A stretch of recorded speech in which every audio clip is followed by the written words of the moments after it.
As he thought it might have something to do with the royal family, he went. And he was sitting in this flat, which was apparently a well-furnished, quite nice flat in a good address, when in came a chap whom he'd never seen before in his life. He was not by any means inquisitive, but he was a very keen, intelligent man, and he and Horsley had a very interesting talk. Their conversation covered UFOs and atomic warfare. He made it clear to Horsley that he knew a great deal of things which Horsley knew, but which were secret, perhaps even top secret. Janus's knowledge sent a shiver down Horsley's spine. He knew all Britain's nuclear secrets at that time. So obviously he found this very disturbing, and the first thing he did was to report it to Buckingham Palace when he went back to the palace.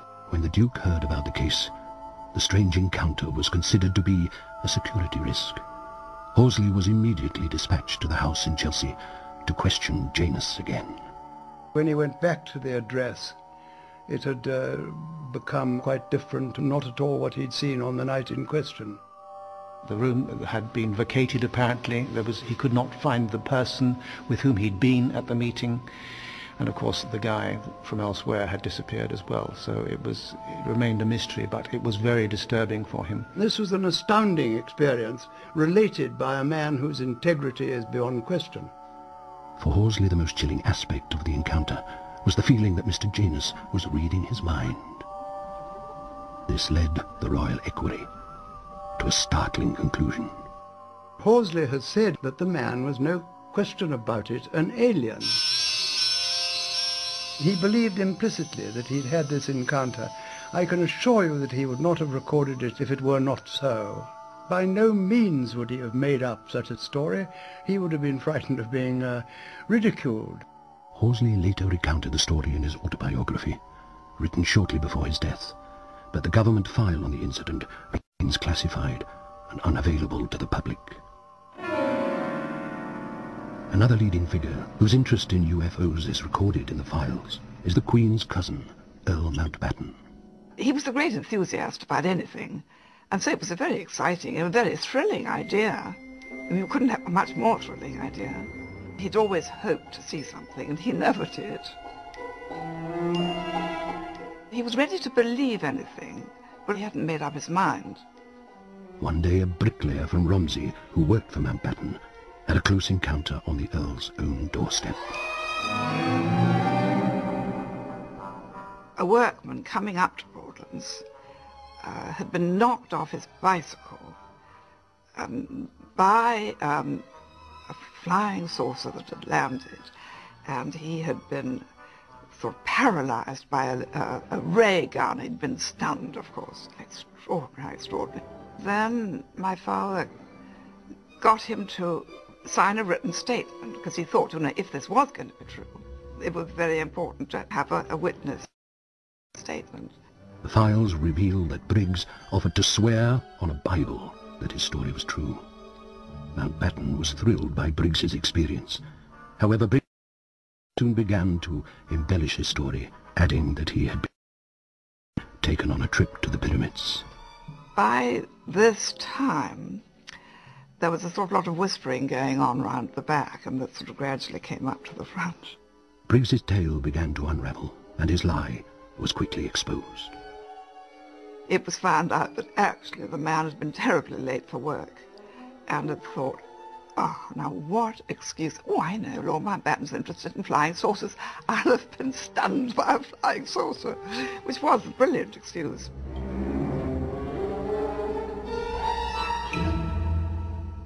There have been many UFO hoaxes, but previously unseen files report the recovery of physical evidence from a potato and barley field in Wiltshire in 1963. The Charlton Crater case has become known as the British Roswell.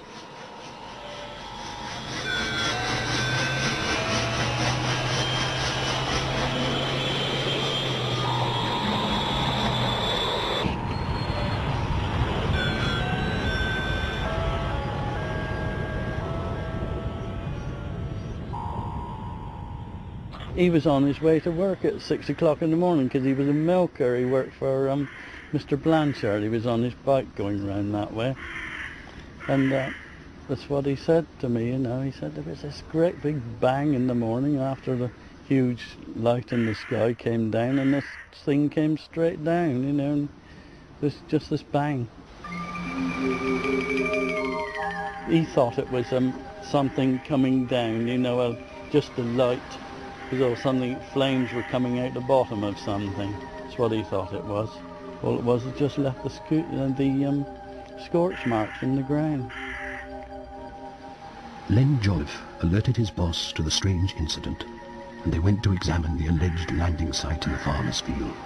We found this crater in the field about 2 foot deep, and about the hole in the middle where you could put a walking stick down through. And the hedge behind, the leaves were scorched brown. When we first found it, it was just as though you'd pressed a saucer into some sand. It was about 6 feet across, and it was just sort of a shallow indent. I suppose it could have been a foot deep from the centre of the hole to the top of the saucer shape. It definitely looked as though something had landed. What else would make this 6 foot across or 5-6 foot across saucer shaped thing with this little hole in the middle? We reported to the police, then they sent out the army. When they came up, then they started digging to see what was happening, and I think they went down about 3 foot more. They put a board barricade right around the whole area. They wouldn't let us near. They shored all the sides up so that people couldn't see inside. And there was a big danger sign out by the front there, you know, keep out. Certainly wouldn't let anybody look in the hole. They had guards on the site all night, because otherwise, I mean, there were people going up and down the road and, you know, wanting to come and have a look. And they were digging for about nearly over a week. The Charlton incident remains one of the very few cases that has ever revealed any physical evidence, but the Army were not forthcoming about their discoveries.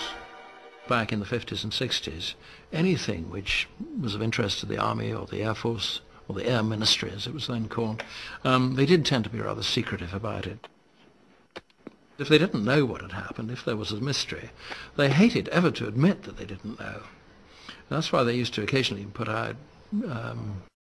really very silly explanations for what people had seen, which simply didn't fit the facts. There have, of course, been stories of flying saucers and spacecraft. What do you yourself think of this? Well, it's something that we've never come across before with bomb disposal, but we're treating it now as a strictly unexploded bomb report. The media began putting pressure on the ministry to find some answers to what had really happened. This barley and potato field at Charlton, near Sharp, has provided considerable interest and bewilderment. A crater was discovered there the other day by farmer Roy Blanchard. Around it, the buds and the barley had completely disappeared. Not burnt or blasted, just disappeared. Do you think the Army knows what they are? Well, I don't think they've got the faintest idea what it is, really. There's something very strange. I mean, it must have been something that landed vertically and took off again and left us marks. After a week of digging, the Army brought in reinforcements who came equipped with the latest technology. Detectors gave positive readings of a metallic object below the surface. Was some bug-eyed monster lurking down below? I don't know what to think, but it's so unusual, we've got to carry on investigating because we're getting some readings down the hole, you see. What sort of readings are you getting? Well, it's the reading that we get that says that there's something metallic down there. Whether it's a bomb, we don't know. Whether it's from outer space, we just wouldn't like to say.